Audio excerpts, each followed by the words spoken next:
Well, Mark, I think one of the really big positives from Tuesday night, I know you were inevitably a bit frustrated at the final whistle, but the way in which expectations have been raised, we know it's a tough run of games. We know certainly on Tuesday some of the mistakes were frustrating, but I think your phrase very close to being a good team, it's so tantalising, isn't it?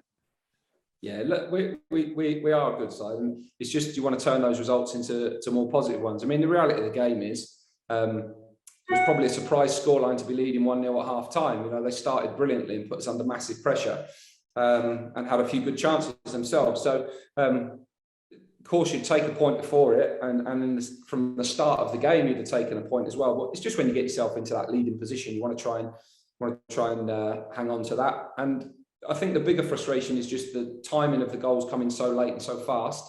You know, if they'd have scored, Barry said this to me the other day, he said if they'd have scored 55 minutes and 70 minutes, you probably wouldn't have felt anywhere near as bad in that sense. So the timing of the goals hurt.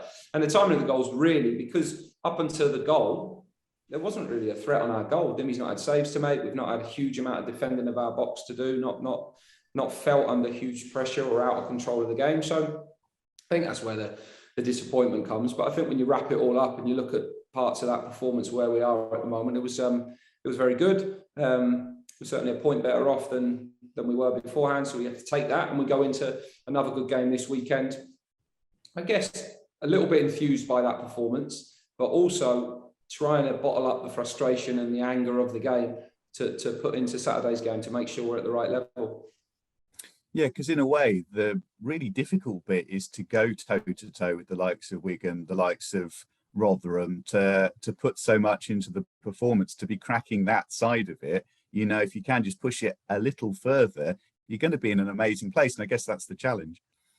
Yeah, and constant challenge too. You know, the games keep coming for us in that sense, and we have to just keep finding those next levels all the time. But we're doing a great job in that sense. I'm so pleased with how the lads have reacted to the challenge of the opposition, but also just the challenge of the number of games that we're playing. I think they're handling it brilliantly, and the atmosphere around the training ground's terrific. There's a real togetherness. The boys are finding a voice really well. The dressing room's great. Feedback to each other is good. There's a real edge about us. People are quite happy to fall out with each other, which I think is fantastic, but not carry it into any moments beyond that. It's just we've got a really good culture developing, and I think in that sense, from terms of how we behave and the conduct that we have and the culture and values that we work under in our environment, but also our performance levels in the team, we're sort of nowhere near where we're going to be yet, but we're making really good progress towards that. So that's really encouraging. With the busy schedule, is the biggest challenge around mental fatigue? Because I know we've joked about the number of interviews you've been doing, and if you think about the prep when you call the players into the meeting and you're sitting down and you're analysing yet another team and you've got to get your brain in the right mental space, is that the hardest element? Do you mean are the players bored of me yet?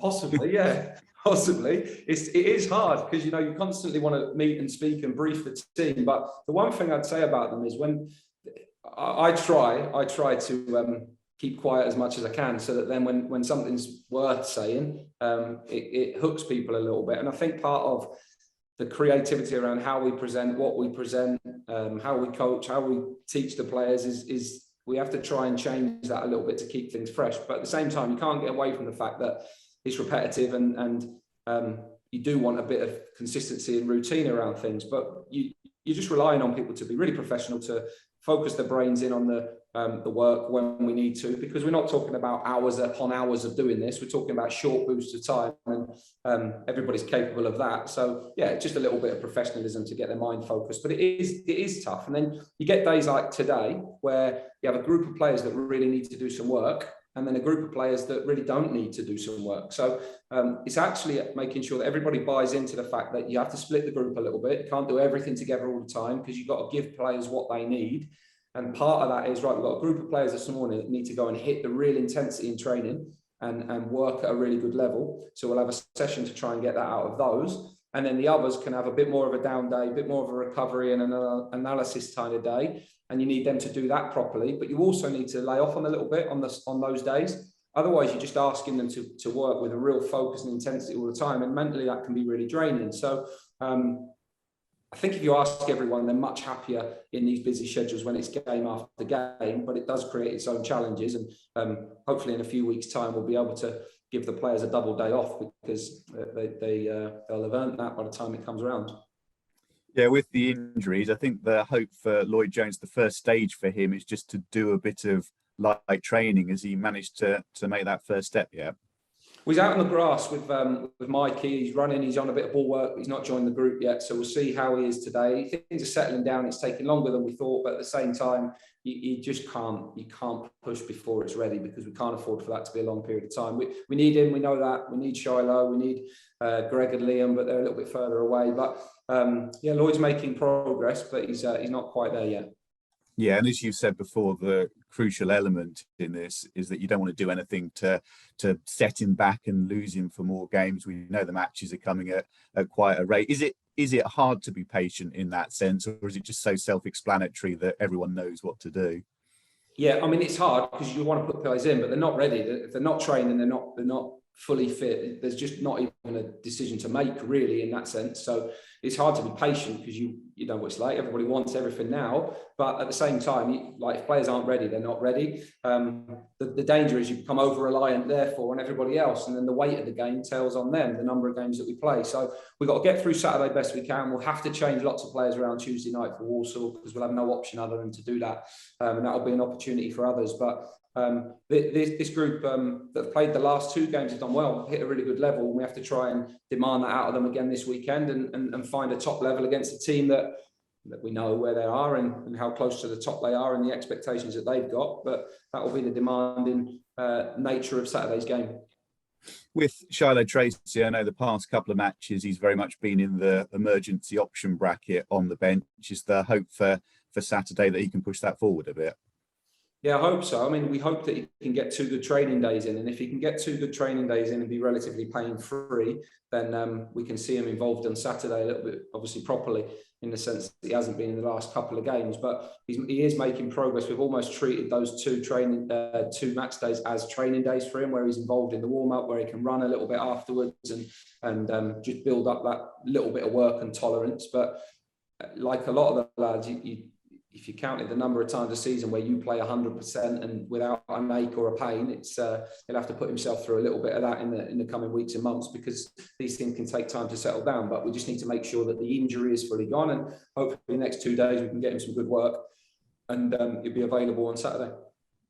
You've touched upon Sunderland, of course, being another of those headline-catching games in League One, and a good example, really, of just how tough this league is, in that they made a brilliant start, and then even with their level of resource and backing, they've lost a bit of momentum of late. Yeah, I mean, it's boring, isn't it? I speak every week about teams that were in the Premier League, or teams that have massive squads or huge resources, championship level squads. There's about 10 of them. So that probably creates the challenge. Everyone says the toughest League One for years that I speak to. I've got no reference point for that. You have to just go along with the people that have been in the league for a number of years that can say that.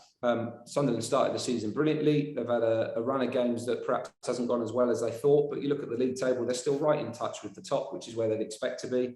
There'll be 2,500 of their fans expecting to win on Saturday. They'll come here expecting to win and needing the 3 points, if you like, because that's the expectation and demand of that club, really. Ours is a bit different, but it doesn't mean we don't expect to be competitive. It doesn't mean we don't think we can take points from it. We're playing against another top side, but we know on our day we can be a match for teams, and we have to try and we have to be that first, and then we have to try and turn that into a point scoring day. Yeah, and you've had your smaller squad stretched by injuries at the back. Sunderland, an example of how you can even have a large squad and they've pretty much run out of fullbacks, so it can happen to anyone. Yeah, exactly. I think we've seen it with everyone we've played against, and you speak to everybody.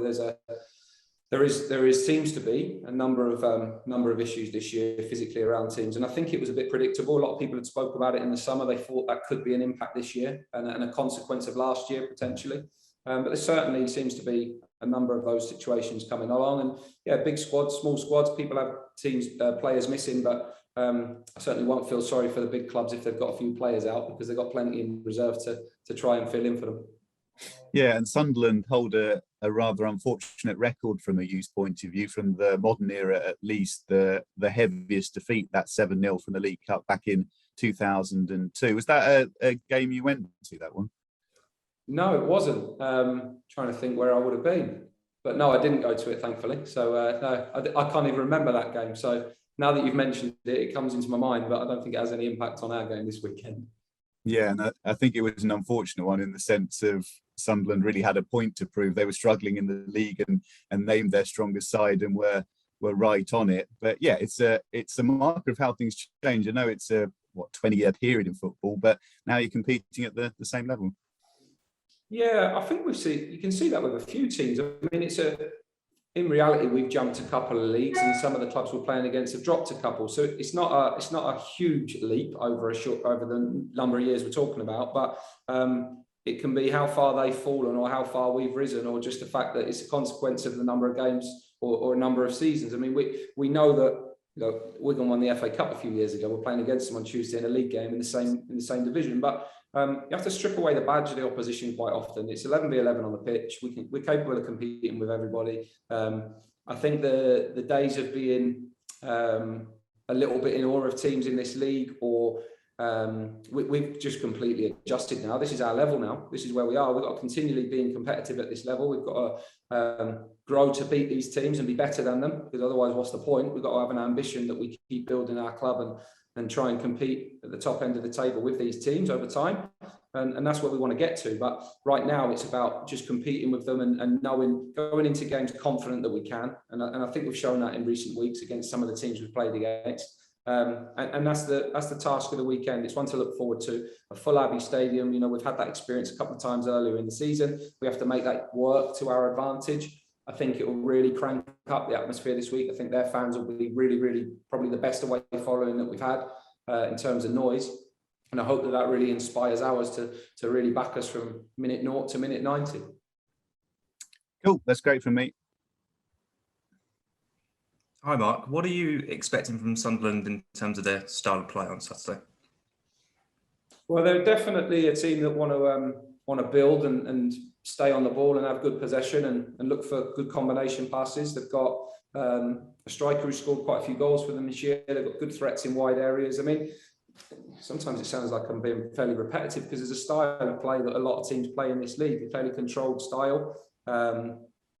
And plenty of good options in attacking areas, whether that's from the start or from the bench. But there's a mixture of young, exciting, athletic players and those with a little bit more experience. Aidan McGeady, for example, if he plays, he's a really experienced, high-quality player that's played top-level football. So we know that they've got plenty of options in their side.